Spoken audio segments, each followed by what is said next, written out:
સુરત શહેર પોલીસ દ્વારા મહત્વના મુદ્દાને ધ્યાનમાં રાખીને રાહવીર યોજના અંતર્ગત ખાસ પહેલ કરવામાં આવી છે। આ યોજના અંતર્ગત જો કોઈ નાગરિક ગંભીર રીતે ઘવાયેલા વ્યક્તિને તાત્કાલિક સારવાર માટે હોસ્પિટલ પહોંચાડે છે તો તેને 25,000નું નગદ ઇનામ આપવામાં આવશે। સુરત શહેરના અથવાલાઇન્સ વિસ્તારમાં આવેલા તાલીમ કેન્દ્રમાં પોલીસ વિભાગ દ્વારા અવેરનેસ સેમિનારનું આયોજન કરવામાં આવ્યું હતું। આ કાર્યક્રમમાં પોલીસ સ્ટાફ તેમજ શહેરના વિવિધ હોસ્પિટલોના સ્ટાફને યોજના અંગે વિગતવાર માહિતી આપી। આ કાર્યક્રમમાં પોલીસ સ્ટાફ તેમજ શહેરના વિવિધ હોસ્પિટલોના સ્ટાફને યોજના અંગે વિગતવાર માહિતી આપવામાં આવી હતી। સુરત શહેર પોલીસ દ્વારા જણાવ્યું કે મદદરૂપ બનનાર વ્યક્તિની સામે કોઈ પણ પ્રકારની પોલીસ પૂછપરછ કરવામાં નહીં આવે, તેનો હેતુ માત્ર માનવતાના ધોરણે મદદ કરવાનો છે।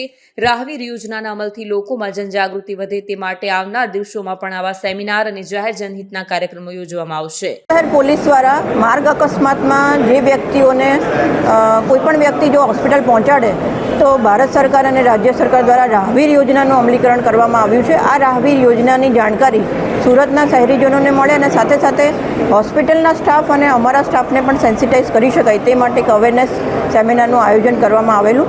આ રાહવીર યોજનાનો મુખ્ય હેતુ એ જ્યારે કોઈ પણ વ્યક્તિને અકસ્માત થાય તો ગોલ્ડન અવર્સ દરમિયાન જો એને હોસ્પિટલ પહોંચાડવામાં આવે તો તે વ્યક્તિની બચી જવાની સંભાવના ખૂબ વધારે હોય છે અને રોડ અકસ્માતના કારણે જે મૃત્યુઓ થઈ રહ્યા છે એમાં ઘટાડો લાવી શકાય અને લોકોનો જીવ બચાવી શકાય એ આ યોજનાનો મુખ્ય હેતુ છે। રાહવીર યોજના હેઠળ જો કોઈ પણ વ્યક્તિ એ અકસ્માત થયેલા વ્યક્તિને કે જેમને ગંભીર પ્રકારની ઈજાઓ થઈ છે એમને જો હોસ્પિટલ પહોંચાડવામાં આવશે તેમને 25,000 સુધીનું ઇનામ એ રાજ્ય સરકાર અને ભારત સરકાર દ્વારા આપવામાં ડિક્લેર કરવામાં આવ્યું છે। અને આ રાહવીર યોજના હેઠળ એ તમામ હોસ્પિટલ સુરત શહેરની તમામ સરકારી અને પ્રાઇવેટ હોસ્પિટલો સાથે સાથે 108 અને કોર્પોરેશનની સાથે કમિટી બનાવવામાં આવેલી છે અને આ કમિટીમાં આવા જે રાહવીર યોજનાના જે નોમિનેશન્સ હોય છે એ અપ્રૂવ થઈ અને રોડ સેફ્ટી ઓથોરિટીને રિપોર્ટ કરવામાં આવશે।